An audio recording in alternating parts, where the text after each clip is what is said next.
तो dear students, इस बार हम पहुंच चुके हैं क्वेश्चन नंबर 3 पर।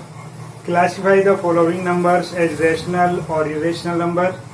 इसमें 6 क्वेश्चंस दिए हुए हैं। कुछ तो छोटे छोटे लिखे हुए हैं, लेकिन कुछ बड़ी बड़ी संख्याएं लिखी हुई हैं। उन्हीं के अकॉर्डिंग हम करने का प्रयास करते हैं, आपको समझाने का भी प्रयास करते हैं। चलिए, जैसे कि हमारे पास में फर्स्ट क्वेश्चन है इसका, वह है √81।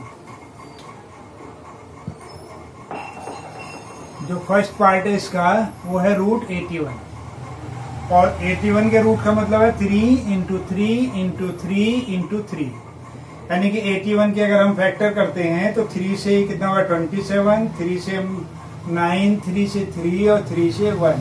वो हमने ये लिख दिया। 2 के पेयर से एक बाहर निकाल लेते हैं तो 3 इंटू 3 हो गया, ये होगा 9, यानी कि √81 इज इक्वल टू 9। और 9 क्या है हमारे पास में? 9 इज ए रेशनल नंबर। ठीक है, 9 यानी √81 equal to 9 which is rational number. ठीक है, ये क्लियर हो गया। इसी तरीके से दूसरा क्वेश्चन है, यहाँ जगह है आपके सामने ही, मैं यहाँ कर देता हूँ, या लाइन खींच देते हैं। दूसरा पार्ट है इसका √12। √12 के अगर हम फैक्टर करते हैं तो क्या होगा हमारे पास में? 12 के फैक्टर करते हैं तो हमारे पास में 2 से यानी 6, फिर 2 से 3 और 3 से 1, यानी कि जो हम फैक्टर करेंगे हमेशा प्राइम फैक्टर करने, प्राइम नंबर से ही फैक्टर करना है। प्राइम नंबर कौन से होते हैं? 2, 3, 5, 7, 9 नहीं होता है, फिर 11, 13, ठीक है, 17, 19, इस तरीके से जो नंबर होते हैं उन्हें करेंगे। और अभी हम आपको यहाँ पर बता रहे प्राइम फैक्टर्स कैसे फाइंड करें। बहुत आसानी से हम प्राइम फैक्टर फाइंड कर सकते हैं। अगर आपको 7 का टेबल याद है तो उससे तो और भी आसानी से प्राइम फैक्टर मिल जाते हैं। चलिए फिलहाल हम इसको बता देते हैं आपको। ये कितना हुआ? 2 इंटू 2 इंटू 3, तो ये तो बाहर आ जाएगा हमारे पास में। ये कितना हुआ? 2√3। तो इसमें √3 आ गया हमारे पास में। √3 कैसा है हमारे पास? √3 इरेशनल नंबर है, और 2 क्या हमारे पास में? रेशनल नंबर है। तो जहां भी रेशनल नंबर की मल्टीप्लाई इरेशनल नंबर में होगी तो वहां पर क्या होगा? वो इरेशनल नंबर बन जाएगा। ये ध्यान रखना है हमें, यानी कि रेशनल नंबर की मल्टीप्लाई इरेशनल नंबर में करने पर वो इरेशनल नंबर बन जाता है। तो क्या करेंगे हम? √12 इक्वल्स टू 2√3, ठीक है, विच इज, या दिस इज, या दिस इज लिख देते हैं, this is an irrational number.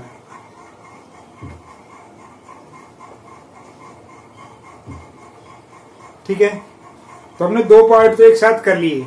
अब क्वेश्चन थोड़ा बड़ा हो गया है, जो थर्ड पार्ट है वो थोड़ा बड़ा हो गया है, इसलिए इसे मिटाना पड़ेगा।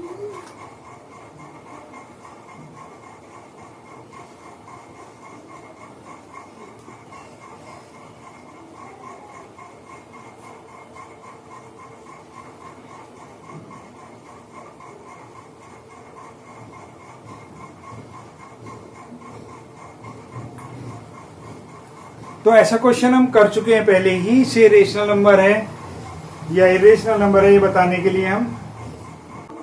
तो ये एक तरीके से रिपीटिंग डेसिमल है। दूसरे रूप में अगर हम इसे लिखना चाहेंगे तो ऐसे भी लिख सकते हैं इसे, यानी कि 0.3, और 0.3 को बार 3 ऐसे लिख सकते हैं जब ये रिपीटिंग डेसिमल है। वैसे भी हम कह सकते हैं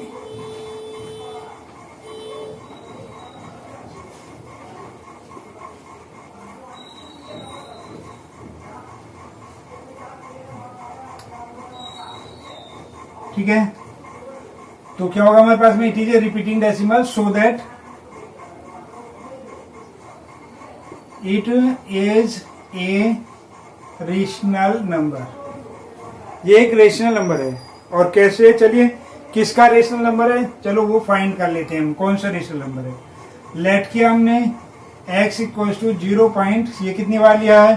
5 बार लिखा हुआ है यहाँ पर, तो हम यहाँ 3 पॉइंट ले लेते हैं और इसे इक्वेशन 1 नाम दे देते हैं। तो इसमें रिपीट हो रहा है, सिंगल नंबर बार बार रिपीट हो रहा है, तो multiply by 10 both sides in equation 1। ये कितना हो जाएगा 10x हो जाएगा और ये 3.333 और 3 और ये भी 3 3 ही लिखे जितने भी डॉट हैं और 3 डॉट फिर लिख देंगे। ये हो गया हमारे पास में 2। अब सब्ट्रैक्ट करेंगे 1 को फ्रॉम 2 से। Subtract equation 1 from equation 2। तो 2 कितनी हमारे पास में ये है,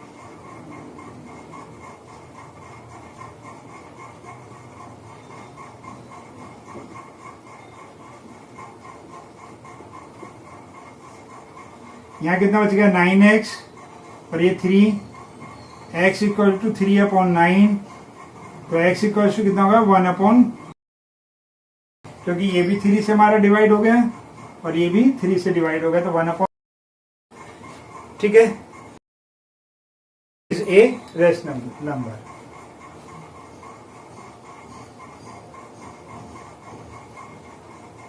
ठीक है, यह एक रेशनल नंबर है। तो आगे आओगे समझ में। तो चलिए आगे बढ़ते हैं इसके नेक्स्ट पार्ट पर।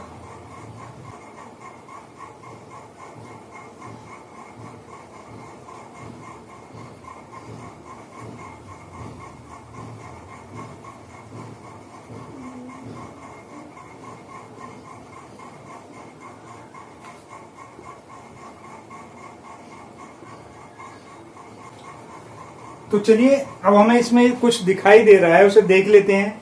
देख क्या लेते हैं 1 2 3 4 5 1 2 3 4 5 1 2 3 4 5।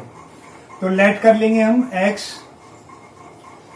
Equals to 0.1235। ठीक है,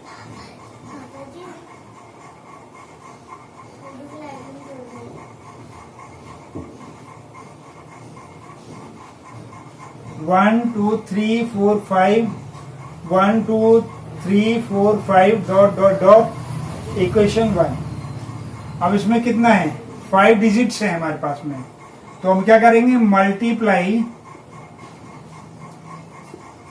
by 10 to the power 5। 10 to the power 5 का मतलब कितना होगा, एक के बाद में 5 जीरो मल्टीप्लाई बाई इतने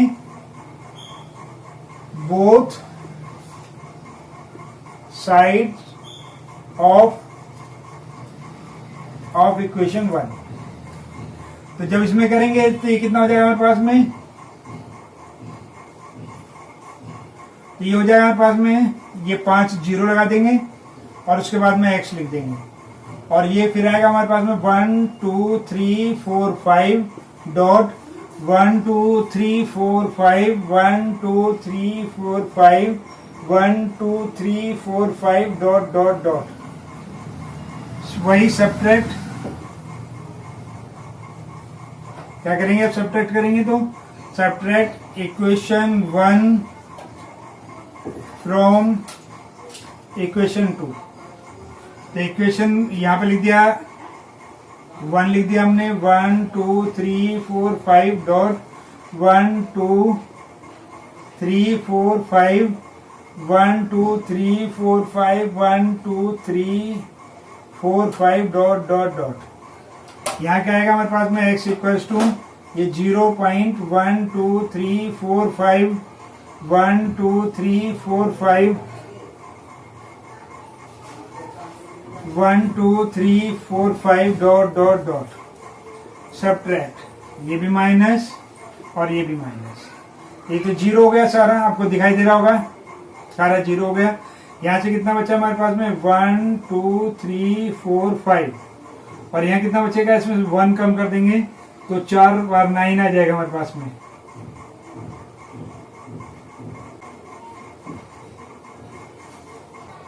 तो x इक्वल टू हो जाए 1 2 3 4 5 अपॉन 9999। इसे डिवाइड करेंगे। ठीक है, जब इससे इसे डिवाइड करते हैं तो आंसर आता है, ठीक है। ये x की वैल्यू आ गई, फुल आ गई हमारे पास में वैल्यू। तो ये क्या है हमारे पास में, ये जो नंबर है हमारा इज ए रैशनल नंबर।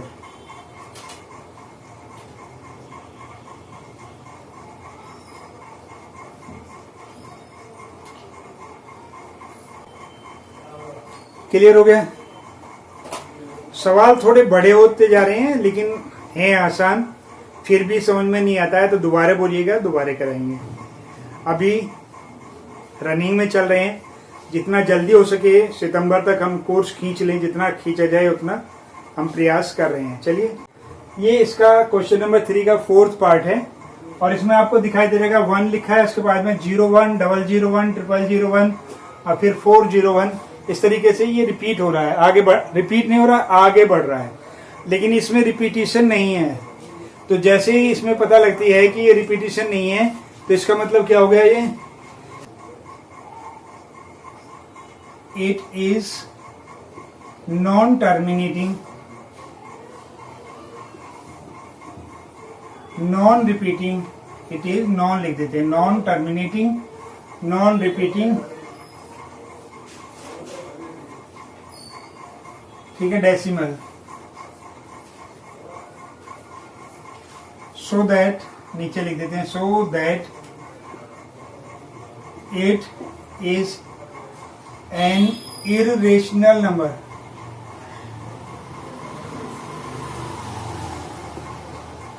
ठीक है, ये एक इररेशनल नंबर हो जाता है क्योंकि ना तो रिपीट हो रहा है ना ही टर्मिनेट हो रहा है। ठीक है, तो नॉन टर्मिनेटिंग, नॉन रिपीटिंग ये नंबर है हमारा और ये बढ़ता जा रहा है, तो इसका मतलब ये इररेशनल नंबर है।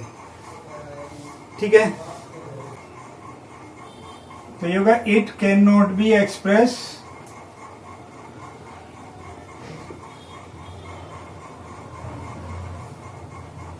इन p/q फॉर्म। ठीक है, इसे p/q फॉर्म में हम नहीं लिख सकते हैं। तो चलते हैं आगे के क्वेश्चन पर।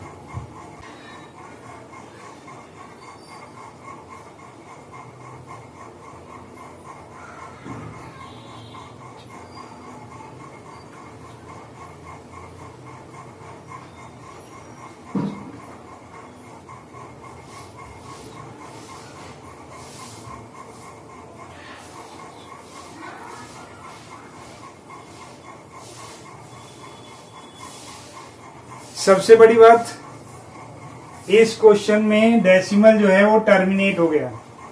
ये टर्मिनेटिंग डेसिमल नंबर है और टर्मिनेटिंग डेसिमल नंबर है तो क्या है ये, इसे p/q के फॉर्म में लिखा जा सकता है और ये क्या है, रेशनल नंबर है।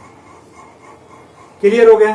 टर्मिनेटिंग डेसिमल है तो ये रेशनल नंबर है और टर्मिनेटिंग और रिपीटिंग कोई भी डेसिमल नहीं है हमारे पास में, या नॉन टर्मिनेटिंग, नॉन रिपीटिंग या, ठीक है। तो इस तरीके से हम इसे क्या कह सकते हैं, ये क्या है देख करके भी हम बता सकते हैं, लेकिन अब इसे कर लेते हैं। क्या करते हैं, इसे हम कर लेते हैं। तो हम इस डेसिमल को हटा देते हैं और क्या करेंगे, इस संख्या को यहां लिख देते हैं।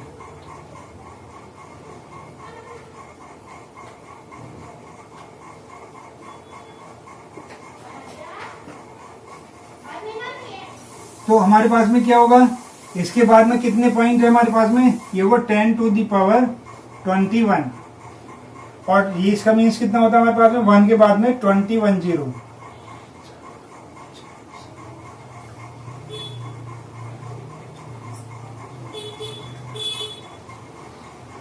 अब क्या होता है हमारे पास में, ये से ये कैंसिल आउट हो गया, लास्ट में हमारे पास में 12 है, 2 से भी कट रहा है और ये 4 से भी कट रहा है, बाकी किसी रूल से नहीं कट रहा। तो हमने डेसिमल से एक डेसिमल काट दिया। इसे हम क्या काम करते हैं, अब इसे 4 से डिवाइड कर देते हैं दोनों को। जब इसे 4 से डिवाइड करते हैं तो आप करके देख लीजिए, इसका जो आंसर आता है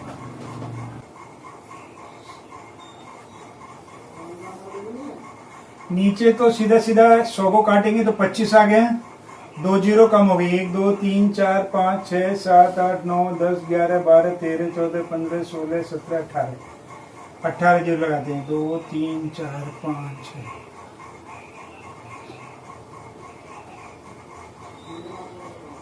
और इस 4 से इसे भाग करेंगे तो 4 पंजे 20। अगर इसे भाग करते हैं तो 4 पंजे 20, बचा कितना 3, हो गया कितना 35, तो कितना होगा 4 अट्ठे 32, 8 बार कट गया, बचा कितना हमारे पास में 3, तो कितना होगा 4 नीम 36 हो गया। ये जीरो आ गया, एक जीरो लग गया, फिर एक जीरो आ गया हमारे पास में,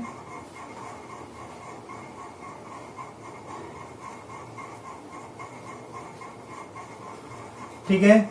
और फिर 4 से फिर इसे काट रहे हैं तो 4, क्योंकि जीरो इसलिए आया कि हमने 2 अंक लिए हैं यहाँ पर, तो 4 चौके 16, ठीक है। यहाँ पे 2 बच गया 25 हो गया, 4 छिंग 24, 4 छिंग 24, बचा कितना 1 बच गया 16, 4 चौके 16, फिर एक जीरो लगाएंगे यहाँ पर, 4 तिया 12, ठीक है।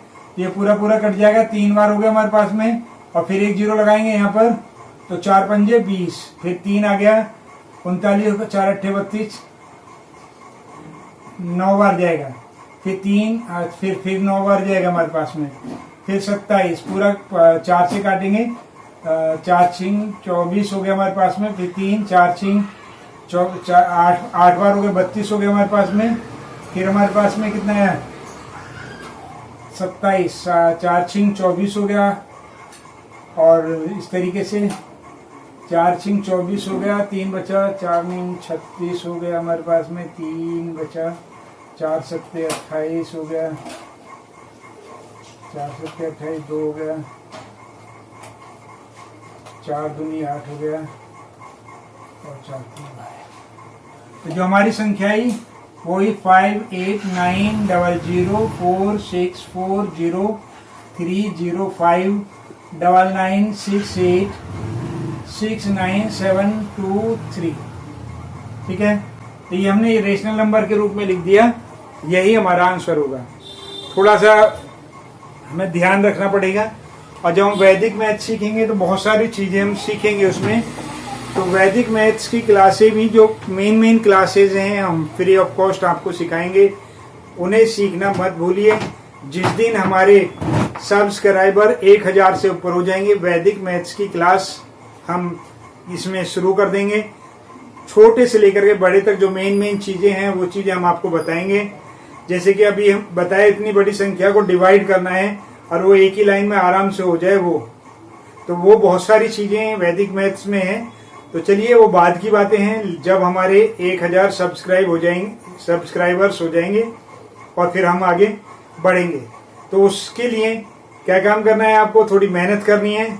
और जो वैदिक गणित, एक तरीके से वैदिक गणित को हम क्या कह सकते हैं, जिस तरीके से सर्प के सिर पर मणि होती है, मणि जानते हो ना, ठीक है, सर्प के सर पर मणि होती है, मोर के सिर पर कलगी होती है। कलगी का मतलब जो उसके 2 3 4 वो आगे ऊपर सिर पर लगे होते हैं, वो उनके ऊपर रहता है हमेशा। मणि कहाँ होती है, नाग के फन के ऊपर रहती है, और कलगी कहाँ रहती है, मोर के मुख के ऊपर रहती है। वैसे सारे गणितों में, सभी गणितों में वैदिक जो गणित है वो ऊपर रहता है, या बाकी जो हमारे सारे विषय हैं, सारे विषयों में गणित सर्वोपरि रहता है।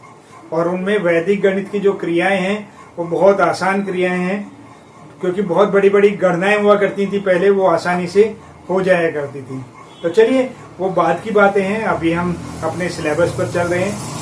तो चलिए ये क्वेश्चन पूरा हो गया और अब बढ़ते हैं नेक्स्ट क्वेश्चन पर, और उससे पहले बेस्ट ऑफ लक।